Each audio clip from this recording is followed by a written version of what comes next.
Wa antakulu 'alallah ma la ta'lamun. Haram bagi kamu, haram bagi seseorang bercerita tentang Tuhan, bercerita tentang Allah, kalau kamu belum mengenalnya, kalau kamu belum memahaminya, kalau kamu belum mengerti siapa dirinya. Haram bagi kamu kalau kamu bercerita tentang Allah apabila kamu belum mengenalnya, apabila kamu belum berlikuk dengan dirinya, apabila kamu belum bermusahadah dengan dirinya, apabila kamu belum bermuajah dengan dirinya. Haram bagi kamu bercerita seenaknya tentang aku, kata Allah. Karena tidak ada yang bisa mengenal aku melainkan aku. Akulah yang sadar dengan diriku. Aku ni ya Allah. Innani anallah. Maka haram noji bagi kamu untuk bisa mengenal aku. Bertahun-tahun kita ini mencari Tuhan. Kita habiskan umur kita yang 60 tahun, yang 70 tahun. Kok boleh sampai puluh 60 sampai 70 tahun. Habis umur kita 60 tahun itu. Kita ingin mencari Tuhan. Tapi kalau Tuhan tidak mau memperkenalkan dirinya kepada kita, maka tidak ada artinya. Percuma umur kita itu habis begitu saja kalau pencarian kita belum sampai kepada dirinya. Maka disitulah dikatakan araftu rabbi bi rabbi. Aku kenal Tuhan, itu kenal Tuhan. Apa maknanya? Kalau Allah tidak membukakan rahasia dirinya, Allah tidak membentangkan tabir rahasia dirinya, maka tidak ada yang bisa mengenal akan Tuhan itu. Ya, makanya Bapak Ibu, jangan sok lebay kita nih. Sok dah ahli mahrifat, sok dah kasab. Ya. Jadi jangan Bapak Ibu tertipu dengan kata-kata makrifat tuh. Tertipu dengan kata-kata kasab tuh, tertipu dengan kata-kata sampai. Berapa banyak orang mengatakan dirinya makrifat, dirinya kasab, dirinya sampai. Sebenarnya sudah tertipu sebenarnya dirinya dengan ucapan kata-kata makrifat, sampai, dan kasab itu yang sebenarnya. Kenapa? Karena sudah ada dirinya di sana. Padahal dirinya nggak pernah ada. Kalau diri Bapak Ibu tidak pernah ada, tak mungkinlah orang yang tidak ada itu bisa berkata. Tak mungkinlah orang yang tidak ada itu mengatakan sampai dan makrifat. Kalau ada orang mengatakan di makrifat, itu bukti dia belum makrifat tuh. Kalau ada orang mengatakan dirinya sampai, itulah buktinya dirinya belum sampai. Kalau ada orang mengatakan dirinya kasab, itulah bukti bahwa dirinya belum kasab. Kena sampai, kasab, makrifat bukan dalam bentuk ucapan kata-kata. Kalau dipahami makna kasab dan sampai itu, untuk memahami bagi diri kita tentang pencarian hakikat si akmal diri itu yang sebenarnya.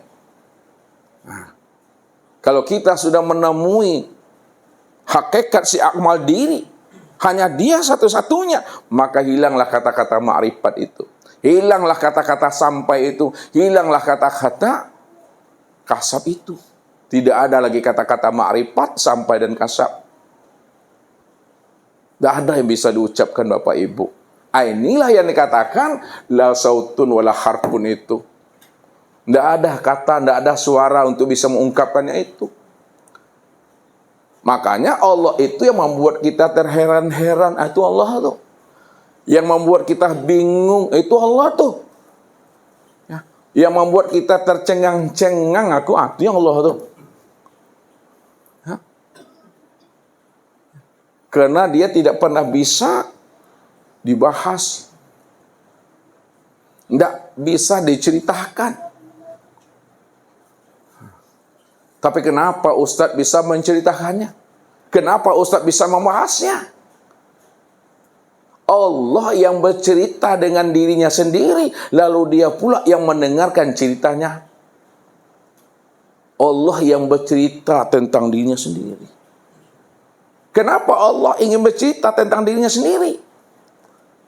Karena ia ingin mengenal, dia ingin menyaksikan akan kesempurnaan dirinya itu. Kalau dia ingin mengenal dan ingin menyaksikan kesempurnaan dirinya, maka disitulah dia bercerita. Disitulah dia bernazarullah. Dia yang bercerita, dia pula yang mendengarkan isi cerita itu. Lalu dia pula yang menjalankan cerita itu. Makanya Allah yang punya rencana. Allah pula yang memutuskan rencana itu. Nah, kalau selama ini kita mengatakan kita yang punya rencana. Kita punya rencana, Allah yang memutuskan. Itu yang selalu diucapkan tuh. Cerita dakwanya, keputusan di tangan. Nah, bila pula Bapak Ibu punya cerita, punya rencana, padahal yang ada itu hanya dia. Jadi Allah yang punya cerita, Allah pula yang memutuskan cerita itu. Allah yang punya rencana, Allah pula lah yang menjalankan rencana itu. Dia yang menjalankan takdir dirinya sendiri. Karena dia bercerita, asik dia dengan dirinya. Tuh. Tidak ada siapa-siapa situ, hanya dia. Ini makomnya nih.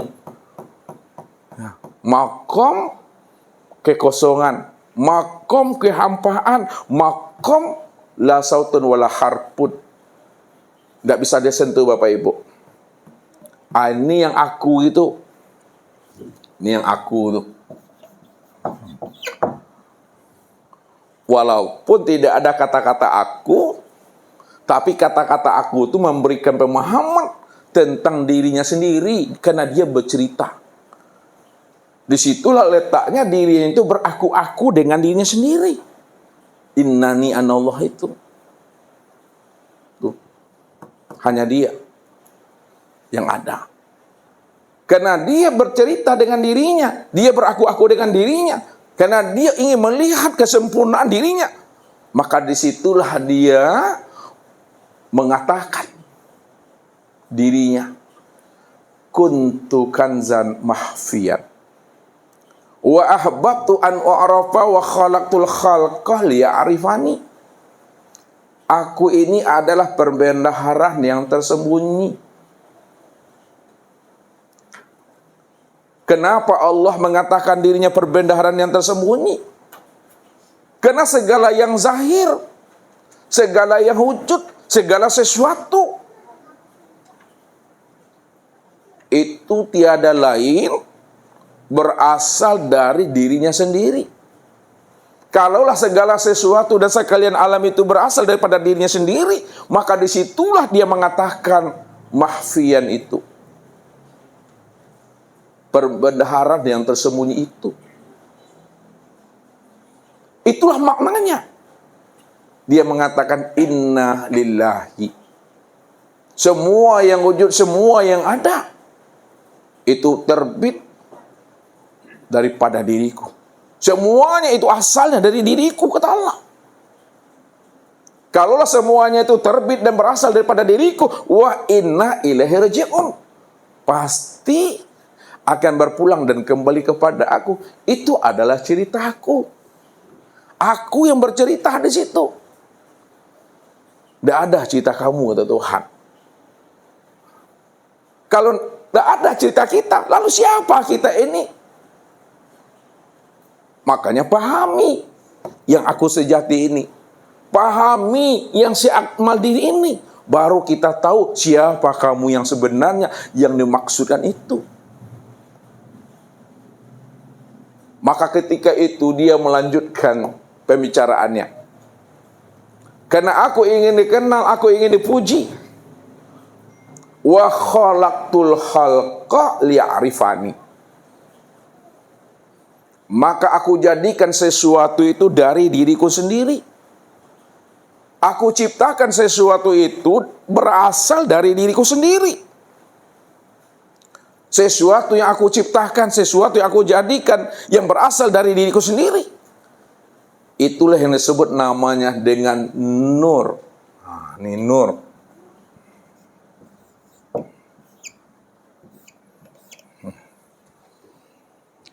Kalau payah Bapak Ibu dengan memahami tulisan, ini yang aku nih,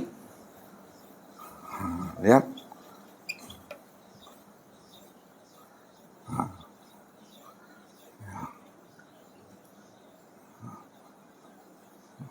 Maka dia menamai dirinya dengan Nur. Ini Nur. Ya. Karena dia ingin dikenal, dia ingin dipuji, maka dia ciptakan sesuatu, dia jadikan sesuatu dari dirinya sendiri. Hakikat sebenarnya Allah tak pernah menciptakan. Hakikat sebenarnya Allah tidak pernah menjadikan. Karena dia ingin dikenal, maka dia menamai dirinya dengan Nur. Nih, dari kosong muncul tuh Nur. Kalau tidak ada Nur, tak bisa dikenal namanya. Tak bisa dikenal dirinya. Siapa dirinya sebenarnya? Contoh, ini Ustaz bawa Bapak Ibu menghayal. Ya, menghayal itu tujuannya untuk menyentar ke dalam. Ini lihat. Ini kamar Bapak Ibu. Kamar Bapak Ibu. Atau ruangan bolehlah. Ya. Ruang itu betul-betul kosong. Kosong Bapak Ibu ya. Belum ada apa-apa. Kosong, ruang kosong. Ya. Hampa. Wah. Nggak bisa disebut tuh. Kosong aja tuh. Hampa. Lalu bagaimana ruangan kosong, ruangan yang hampa ini bisa disebut? Nah, itu. Maka letakkanlah sesuatu di ruangan yang kosong itu, namanya meja atau kursi. Ketika ruangan yang kosong nih, hampa ini diletakkan di dalamnya satu buah meja, satu buah kursi, maka disebutlah namanya.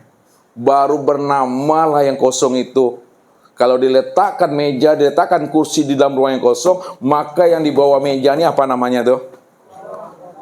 Kolong. Berarti kolong itu berada di mana tuh? Kolong itu berada di mana? Kolong itu berada di meja. Kolong itu berada di dalam kekosongan. Kolong itu berada di dalam kehampaan. Kalau tidak ada meja, bisakah disebut kolong, Pak Ardi? Tidak pernah bisa.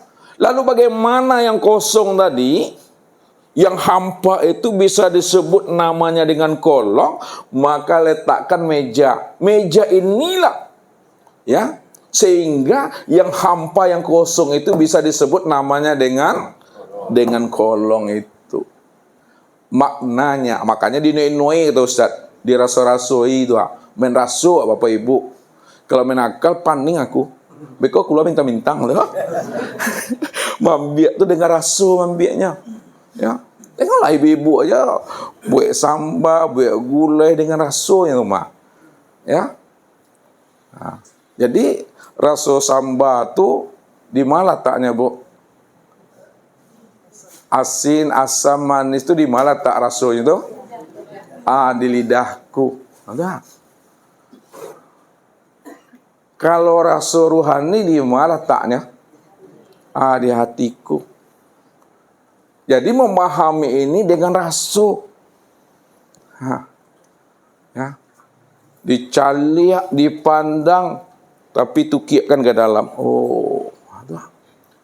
Allah itu la sautun wala harfun. Tidak bisa disebut, tidak bisa dikatakan, tidak ada suara di situ, kosong. Lalu bagaimana yang kosong itu bisa disebut, bisa dikenal, bisa diceritakan, bisa dijelaskan, maka dia menamai dirinya dengan Nur. Ya, dia menamai dirinya dengan Nur, dia menzohirkan dirinya. Dia mentajalikan dirinya. Itu bahasa tauhidnya tuh. Ketika dia mentajalikan dirinya, ya, maka ketika itulah tajali dirinya itu disebut namanya dengan Nur. Ketika telah nyata tajali dirinya itu, Sebutannya nur, barulah bisa disebut di sana Bapak Ibu. Baru bisa diceritakan. Siapa dirinya yang sebenar-benarnya. Kita lihat. Ketika dia telah menamai dirinya nur, atau ketika dia telah mentajilkan dirinya berupa nur, itu cara penyampaiannya. Ya. Maka siapa nur itu sebenarnya? Yang nur ini nur. Ustaz buat tulisannya sini. Ya, yang nur ini, inilah yang disebut namanya bahagian dirinya. Tuh ya. Bahagian dirinya. Yang nur ini, inilah yang disebut namanya dengan sifat. Yang nur ini, inilah yang disebut namanya dengan baharu. Yang nur ini yang disebut namanya dengan muhaddas. Jadi baharu, sifat, muhaddas itu sebenarnya adalah bahagian daripada diri sendiri. Kalaulah nur ini bahagian daripada dirinya sendiri, sifat dirinya sendiri, itu makna yang sebenarnya dirinya yang sesungguhnya itu. Kalau dirinya yang sebenar-benarnya, maka disinilah dalam bahasa, ini lihat, dalam bahasa hakikat, ini lihat, dalam bahasa hakikat, nih, nur ini yang disebut namanya wujudullah. Dalam bahasa hakikat nih, nur ini disebut wujudullah. Dalam bahasa hakikat, nur ini disebut namanya ainullah. Dalam bahasa hakikat, nur ini disebut namanya hakikatullah. Itu dalam bahasa hakikat. Nur ini dalam bahasa tarikat disebutlah namanya mir'atillah, cermin Allah, tempat memandang wujud dirinya, tempat memandang rupa dirinya. Secara syariat, nur inilah yang disebut namanya hamba Allah. Hamba Allah. Disebut namanya makhluk Allah. Disebut namanya ciptaan Allah. Disebut namanya sesuatu. Disebut namanya alam. Jadi alam, makhluk, hamba itu sebutan syariatnya. Makanya kesempurnaan hamba, kesempurnaan makhluk, kesempurnaan alam, maka sempurnalah sebutannya dengan insan. Jadi insan itulah kesempurnaan alam. Insan inilah kesempurnaan makhluk. Insan inilah yang disebut namanya kesempurnaan hamba. Insan itu. Jadi secara syariat, insan itu disebut hamba Allah. Hakikatnya yang hamba itu yang Allah. Kan insan ini disebut namanya hamba Allah. Hamba Allah. Sebenarnya makna hamba Allah itu, yang hamba itu yang Allah. Kenapa sebenarnya yang hamba itu yang Allah? Karena Allah itu cuma satu-satunya yang ada. Makanya Allah menamai dirinya dengan Ahad. Ini surat apa nih Bapak Ibu? Surat Ikhlas. Coba baca Pardi surat Ikhlas tuh. Apa artinya Pardi? Katakanlah Allah itu Ahad. Katakanlah Allah itu Ahad. Aku ini Ahad. Apa makna Ahad itu? Esa. Apa makna Esa tuh? Tunggal. Apa makna tunggal tuh? Satu-satunya. Apa makna satu-satunya? Tiada yang lain. Apa makna tiada yang lain tuh? Hanya dia satu-satunya. Apa makna dia satu-satunya itu? Dia lah yang wujud mutlak. Apa makna wujud mutlak itu? Udah itu juga tuh. Makna wujud mutlak itu dialah semata-mata.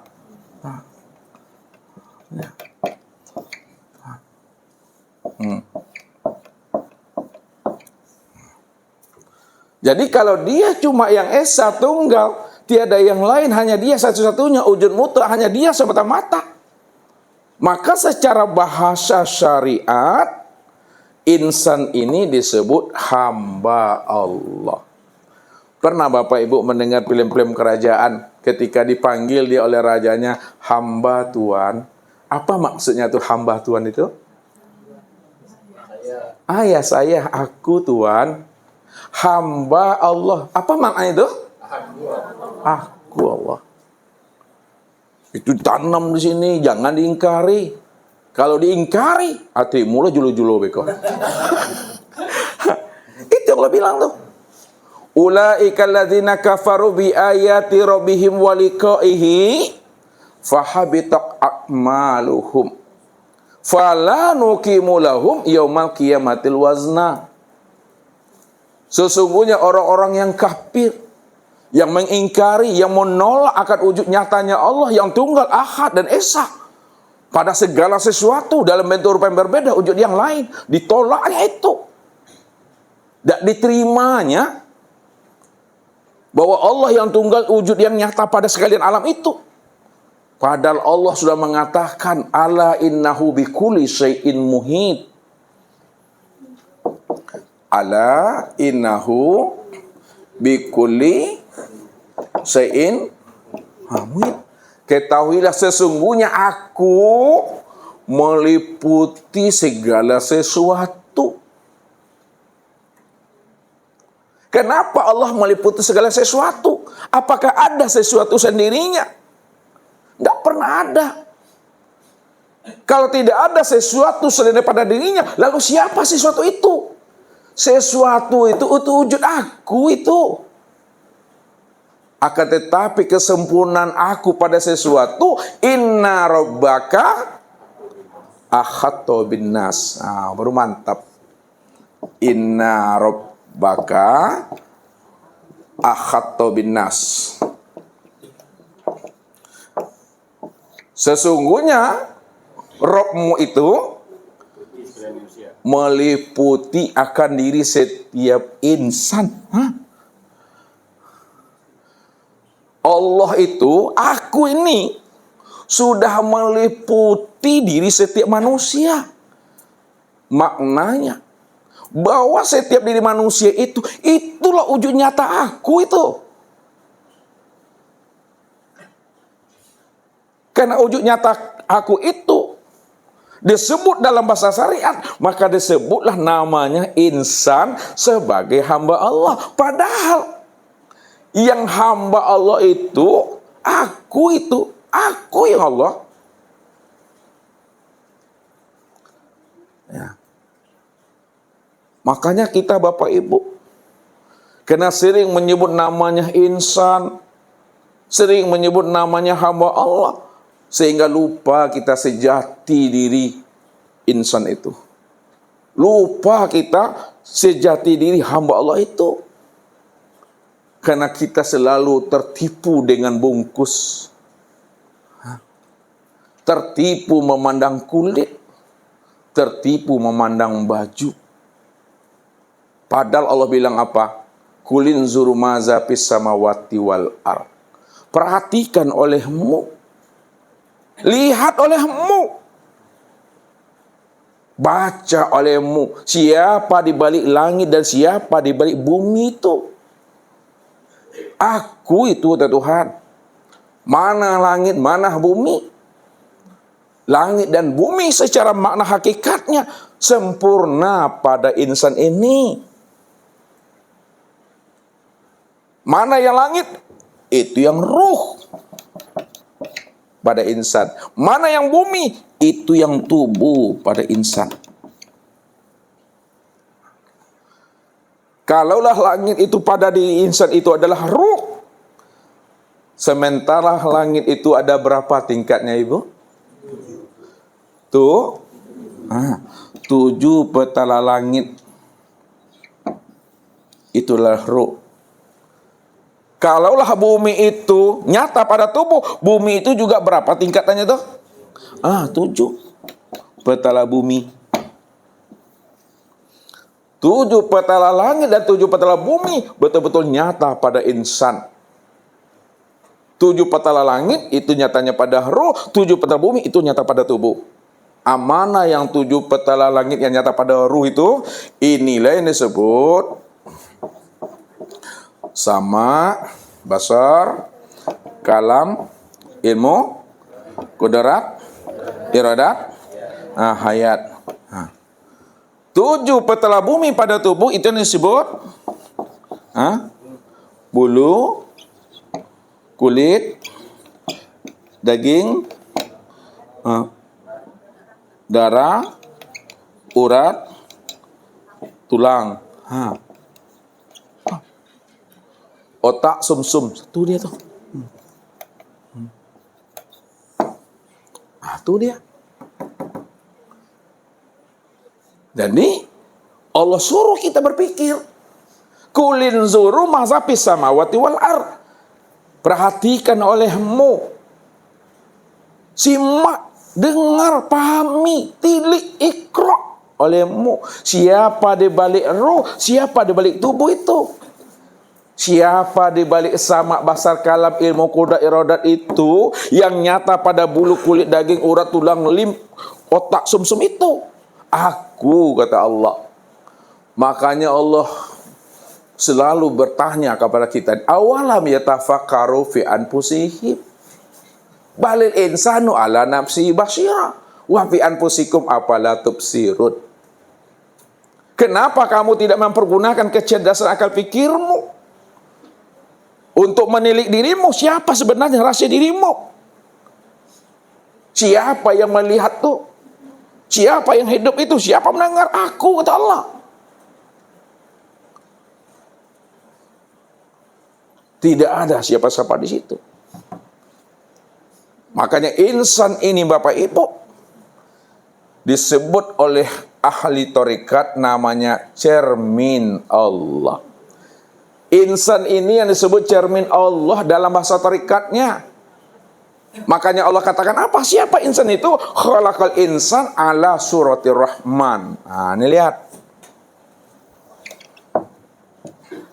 Khalaqal insan ala suratir rahman. Dijadikan insan itu sebenarnya sesuai dengan bentuk rupa gambaran Ar-Rahman. Siapa Ar-Rahman tuh? Allah tuh. Wa khalaqa Adam ka suratihi. Ya.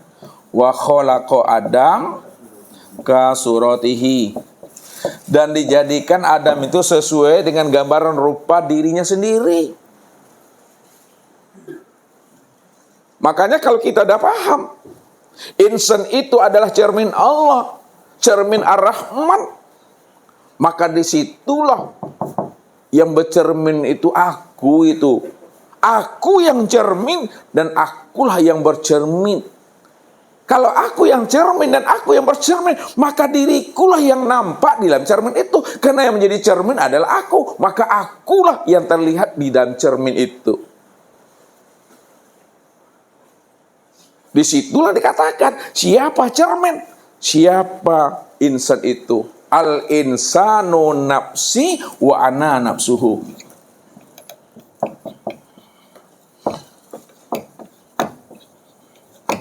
Insan itu diriku. Wa ana nafsu, akulah dirinya insan tuh. Insan tuh cerminku, aku yang cermin. Itu sebenarnya nggak ada siapa-siapa di situ. Ini dalam penyampaian bahasa torikot. Lalu siapa insan itu dalam bahasa hakikat? Insan itu dalam bahasa hakikat itu disebut wujudullah. Wujudnya Allah tuh. Siapa insan itu dalam bahasa hakikat? Ainullah, nyatanya Allah. Siapa insan itu dalam bahasa hakikat? Hakikatullah, sebenar-benarnya Allah tuh. Jadi pahamilah rahasia yang bercermin itu. Itulah wujud Allah tuh. Kalau udah paham kita, insan itu secara makna hakikat wujudnya Allah, maka siapa insan itu dalam bahasa ma'rifat. Dalam bahasa ma'rifat tiada lain Allah. Dia katakan la ghairihi, tiada lain adalah Allah. Kalaulah insan itu tiada lain adalah Allah, maka makna tiada lain Allah itu siapa tuh? Allah itu sendiri.